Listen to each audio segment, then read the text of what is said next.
The day Margot Selby arrived in Dunmore, the grain mill had been silent for 11 months. She came in on the afternoon freight wagon, sitting in the back among 3 crates of hardware goods and a rolled-up length of canvas tarpaulin.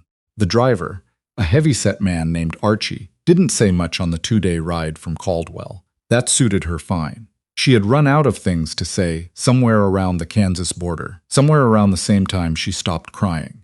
Dunmore was smaller than she'd been told. One main street, unpaved, with a mercantile on the north end and a feed barn on the south. Between them, a post office that shared its wall with a saddler's shop, a barber shop with a cracked front window, a boarding house with a sagging porch, and the mill. The mill sat at the far edge of town, where Buckhorn Creek bent west, its wheel motionless above the low summer water. Someone had nailed boards over 2 of the windows. Her brother-in-law Cyrus had written to her in February. He'd said Dunmore needed a miller. He'd said the equipment was sound, the creek was reliable, and that the previous owner had left in a hurry, and the whole operation could be had for reasonable terms. What Cyrus had not mentioned was that the previous owner had left owing money to half the town, or that the mill's reputation had gone rotten along with the man who'd run it, or that most of the farmers in the county had already made arrangements with the mill in Harker, 15 miles east. She found all of this out within her first hour. The woman at the boarding house, Eunice Garfield, told her while showing her to the upstairs room at the end of the hall. Eunice had a way of speaking that was entirely without malice. She stated facts the way a person reads a weather report, neither sorry nor pleased about any of it. Vickers ran that place for 6 years, Eunice said, setting a pitcher of water on the dresser. First 3 were fine. Last 3, not so much. Started shorting weights. Charging for grades he wasn't delivering. A few of the smaller farms lost real money on it. The Calloway brothers took him to the county court and won, but Vickers was already gone by then. Margot sat on the edge of the bed. The mattress was firm. That was something.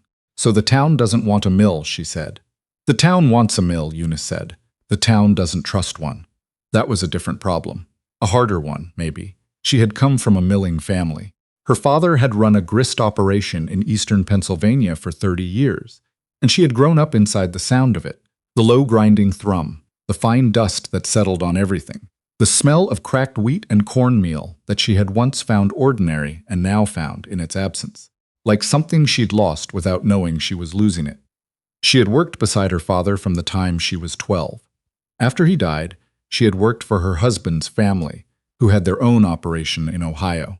After her husband died, a fever, 2 winters ago, quick and terrible, and nothing like the long, slow death you had time to prepare for. She had worked for no one and nothing, and the working had kept her upright when nothing else had. She was 31 years old. She had $80, a set of tools, and the knowledge of how to run a mill correctly. She went to see the building the next morning. The inside was worse than the outside suggested. Not broken, exactly.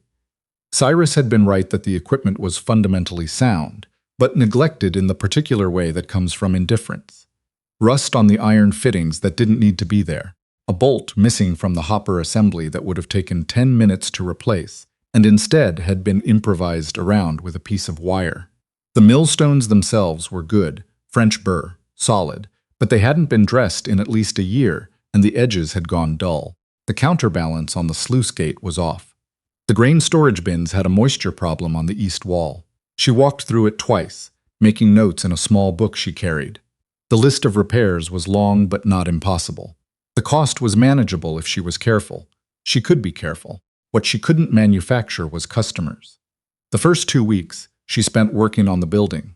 She hired one man, a young fellow named Doby, who seemed to have no steady employment and who turned out to be a competent carpenter once pointed in a direction. Together they pulled the boards off the windows, replaced the missing bolt, patched the east wall's moisture problem with a lime mix she made herself.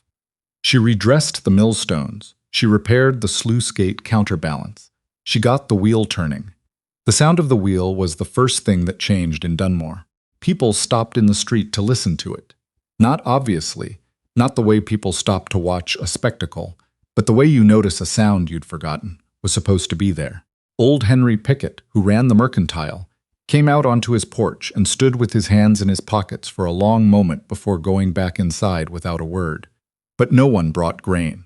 She went to see Rayburn Aldous, who farmed 300 acres north of town, and who, according to Eunice, had been one of the larger accounts before Vickers ran the business into the ground. Aldous was a deliberate man, somewhere in his 50s, with the kind of face that had done a lot of weather. He received her in the yard outside his barn and listened to what she said without interrupting. She told him who she was.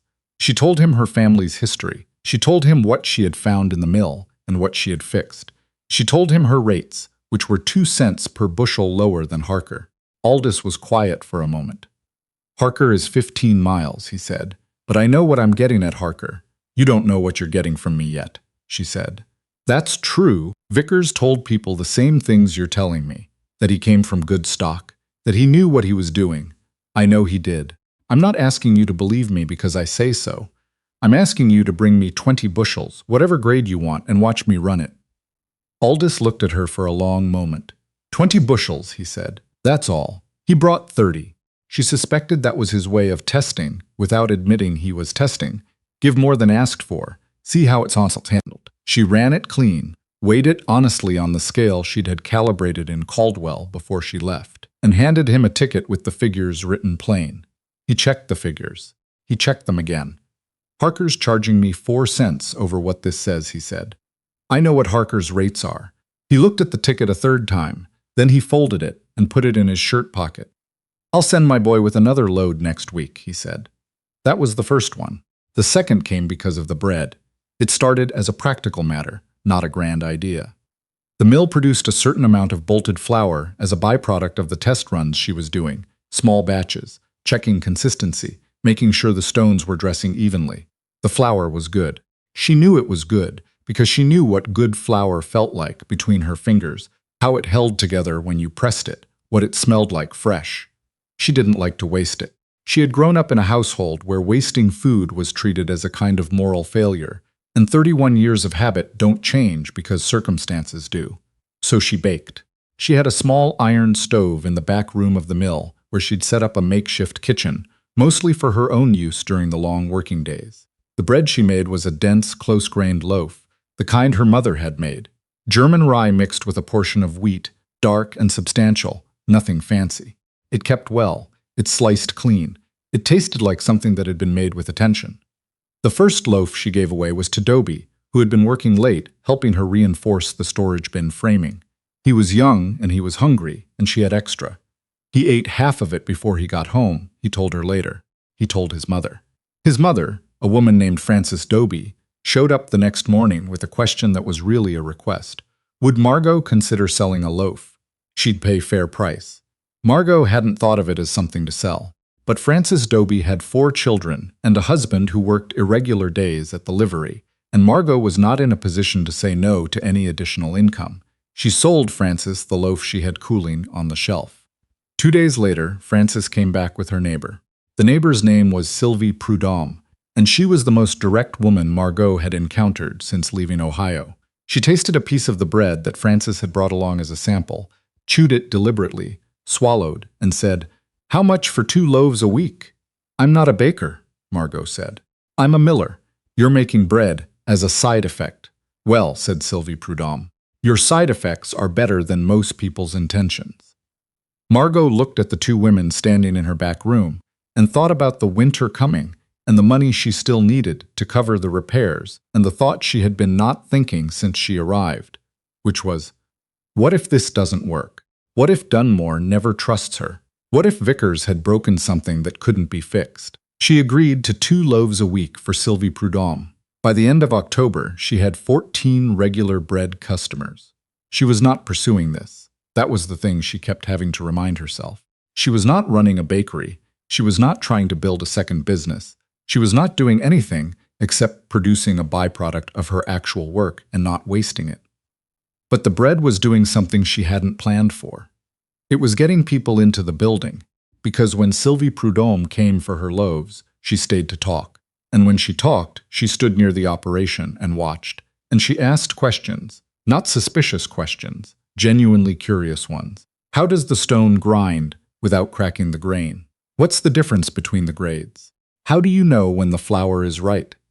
Margot answered the questions the way her father had answered hers, directly, with full information, without talking down.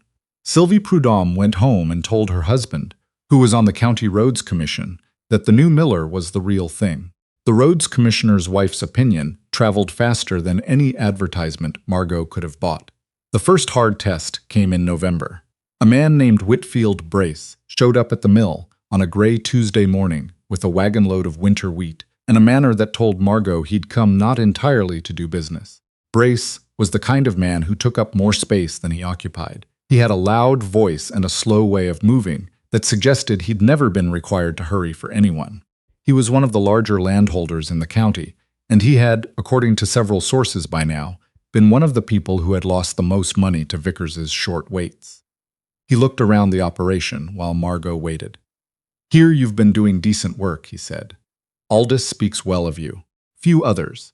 I appreciate that." Vickers had good words spoken for him too at the start. She kept her voice even. "I know, I want to see the scale." She showed him the scale. She showed him the calibration certificate from Caldwell. She showed him her ledger, which she kept in a precise hand, every transaction recorded with the date, the customer's name, the grade, the weight in, and the weight out, the fee charged. He looked at the ledger for a longer time than she expected. "This is thorough," he said. "Yes, Vickers didn't keep a ledger." "I know," she said. "That was part of the problem." Brace set the ledger down. He looked at her directly for the first time. "What happens when you have a bad month?" he said. "What happens when the creek runs low and you can't turn the wheel and my grain is sitting here waiting?" It was a fair question. She had thought about it. "I'll tell you before it's a problem," she said, "not after. And if my delay costs you money, we'll work out the difference." "That's a big promise. It's a plain one. I either do it or I don't, and you'll know which." He was quiet. Outside, the wheel turned in the November water, and the low, grinding sound of the stones filled the space between them. "Run my wheat," he said. She ran it. He came back in December with twice as much. There was a period in the deep of winter that was hard in ways she hadn't anticipated. Not the work. The work was what she knew, and she was grateful for it. But the town still held itself at a certain distance, polite, cautious. People bought her bread. Some of them used the mill. But there was a quality to the interaction that reminded her of a door held open just wide enough to let you in out of the cold, no more. She understood it. She even respected it, in a way. Vickers had done real damage, and real damage deserved real caution. She was not going to earn her way past it by demanding to be trusted. She was going to earn her way past it by being, consistently, exactly what she said she was. But understanding a thing and living inside it are different. She wrote to her sister in Pennsylvania on a Saturday night in January, sitting at the small table in her back room, with the stove going, and the smell of the last bread cooling on the shelf. She wrote about the mill and the progress and the customers, and then she stopped and looked at what she'd written and started a new page, and wrote the true version, which was that she was tired in a way that sleep didn't fix, and that some days she got through the morning by not thinking past the next hour. She didn't send that page. She folded it and put it in the stove. The shift, when it came, didn't announce itself. It happened over the course of about 3 weeks in February, and it happened because of Lena Whitcomb. Lena Whitcomb was 63 years old and had lived in Dunmore for 40 of those years, and was, as far as Margot could determine, the person whose opinion the town trusted most. Not because she sought influence. She had a small house on the edge of the main street and kept a kitchen garden and minded her own business with great consistency. But because when she did speak, she said true things. Lena had not come to the mill. She was not on the bread list.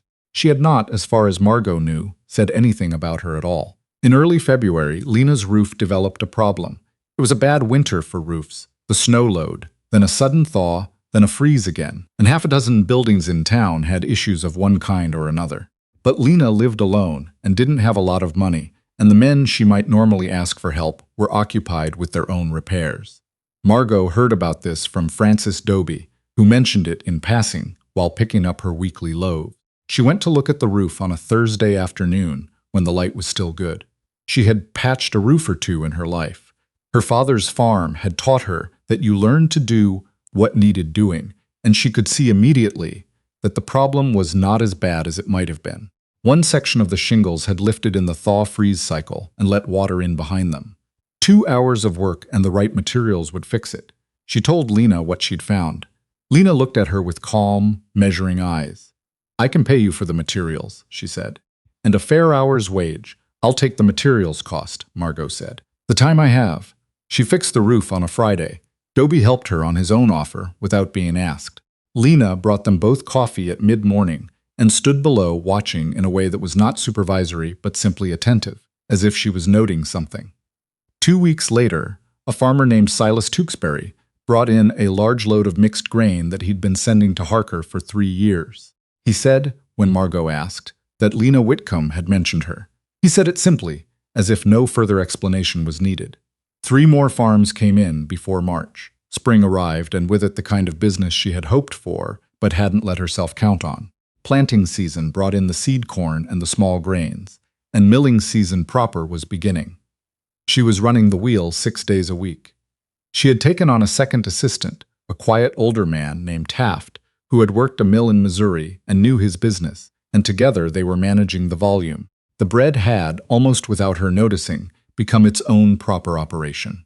She now had a regular baking schedule, Tuesday and Friday mornings, before the grinding work started, and a list of customers that had grown to 26 households. She had raised the price twice, modestly, and no one had objected. She had started making 2 varieties, the dark rye loaf that had started everything, and a lighter wheat bread for customers who wanted it. The lighter bread sold. The dark bread was the one people talked about. Whitfield Brace's wife asked her about the rye. What kind of rye was it? Where did she get it? My mother's recipe, Margot said. She watched something settle in Martha Brace's expression. I had a grandmother who made something like this, Martha said. She didn't say anything else, but she stood there a moment longer than the transaction required. There were things the bread did that milling couldn't. Milling was transactional. Grain in, flour out, money exchanged, done.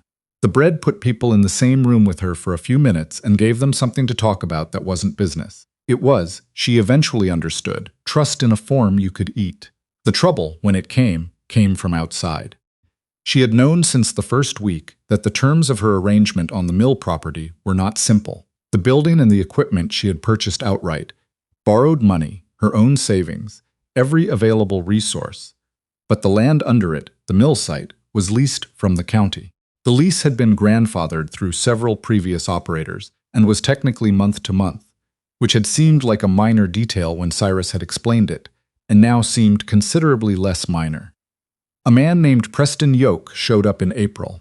He had a county surveyor's seal on the papers he carried, and a manner that was professionally friendly, in the way that costs the friendliness nothing.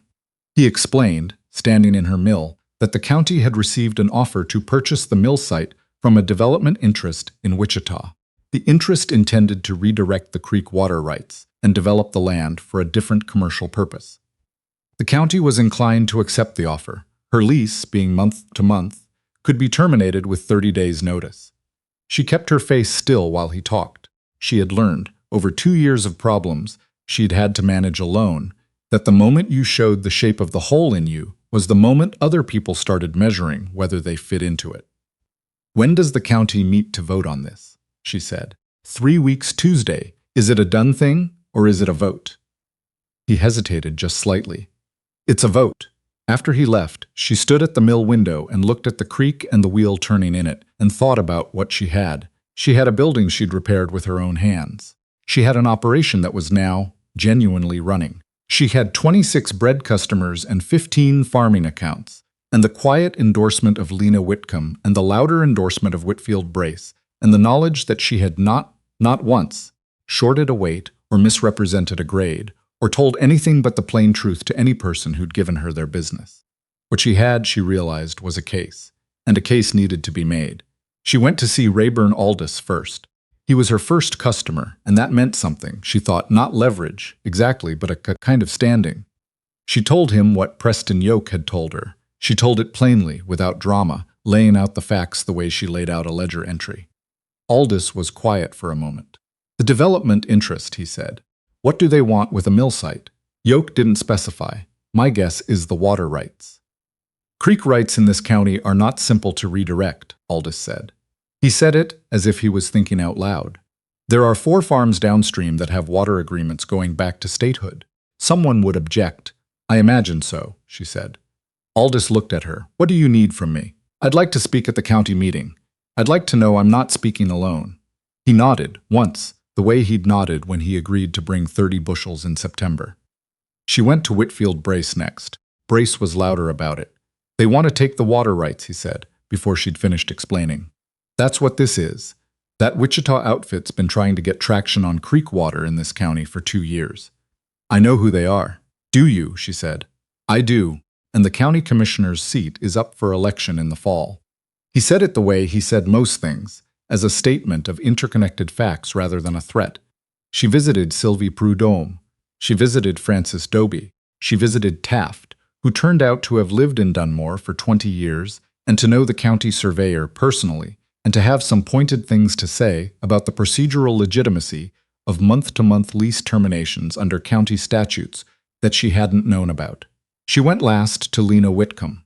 Lena listened to the whole thing without interrupting. Her kitchen smelled like wood smoke and dried herbs, and the small disciplined order of someone who had lived alone and contentedly for a long time.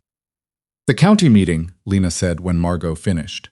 Yes, I haven't been to a county meeting in 11 years, Lena said. I find them tedious. Margot said nothing. Lena looked at her over the rim of her coffee cup. I'll be there, she said. The meeting was on a Tuesday evening in the courthouse hall, which held about 60 people when filled, and was, that night, filled. Margot had not organized this. She had told people the facts, and they had made their own decisions. She thought it was important to be clear about that, at least in her own mind. What sat in that hall was not a demonstration she had arranged. It was, simply, what happened when you had spent 8 months being honest with people and then needed something in return. Preston Yoke presented the county's position. The development offer was substantial. The lease arrangement was legally clear. The county had the right to proceed. He was not wrong about any of it. Rayburn Aldous spoke next. He talked about the creek water agreements and the downstream farms. He was measured and specific, and the county commissioner, a nervous-looking man named Burkett, wrote things down while Aldous talked. Whitfield Brace spoke after that. He was less measured. He was, however, very specific about who the Wichita development interest was, and what they had attempted in 2 neighboring counties and what had happened in each case. Taft presented what he had found about lease termination procedure and county statute. He had, apparently, spent the preceding week in the county records office. He was not dramatic about this. He simply read what he'd found, calmly, from a handwritten summary. There were, it turned out, 2 procedural requirements that had not been observed. Lena Whitcomb did not speak until near the end. She stood and said that she had been in Dunmore for 40 years, and that in that time she had watched 3 millers come through, and that the current one was the first of the 3 she trusted. She sat down. Commissioner Burkett called for a recess. When the hall reassembled 20 minutes later, he announced that given procedural concerns raised regarding the lease termination process, the vote would be tabled pending a legal review. The development offer would remain under consideration, but no action would be taken for 60 days. It was not a victory, exactly. It was time. On the walk home, Sylvie Prudhomme fell into step beside her. 60 days, Sylvie said. 60 days, Margot agreed. What happens in 60 days? The legal review comes back, and if Taft is right about the statute, the termination can't proceed without a new lease being offered first, which the county can do, but at that point it becomes a negotiation. And if Taft is wrong? Margot was quiet for a moment. The night was cool, and the creek was audible from the main street, a low, constant sound. Then I have 60 days to figure out something else, she said. Taft was not wrong. The legal review came back in late May and confirmed what he had found. The county could not terminate the existing lease without first offering a renewal. The development interest, faced with the downstream water agreement complications that Aldous had raised, and the procedural tangle and the evident organized opposition of the town, withdrew their offer quietly in June. The lease was renewed for 5 years, at a fixed rate. She signed the papers on a Monday morning and then went back to the mill and ran the wheel for the rest of the day. Because there was grain waiting, and the farmers who'd brought it had schedules to keep. That evening, Sylvie Prudhomme and Francis Doby came by with a bottle of something that turned out to be a reasonable rye whiskey, which Margot found appropriate. Lena Whitcomb came half an hour later, with nothing in her hands but her own presence, which was enough. Rayburn Aldous sent his son with a note that said 3 words, Good. Keep going. Whitfield Brace appeared briefly at the door, accepted a small glass without being invited to stay, drank it, set the glass down, and said, "You run a sound operation. Don't let it get away from you," which was, she understood, the closest he came to warmth. Taft stayed late, cleaning the millstones with the careful attention he always brought to it. She looked out at the creek in the last light and thought about her father, who had told her once that the thing about milling is that you don't make something exactly. You make what's already there into what it was supposed to be. The grain knows what it's for. You just help it get there. She had been in Dunmore for 8 months. She had come with a set of tools and $80 and the habit of work, and she had found, underneath the ruin that Vickers had left, a town that knew what it was supposed to be. It had just needed someone willing to stay long enough to help it get there. The wheel turned in the evening water. The sound of it carried down the main street of Dunmore, and in the houses along that street, people who had been listening to that sound for 8 months had, without quite deciding to, started to take it for granted again. That, she thought, was exactly right.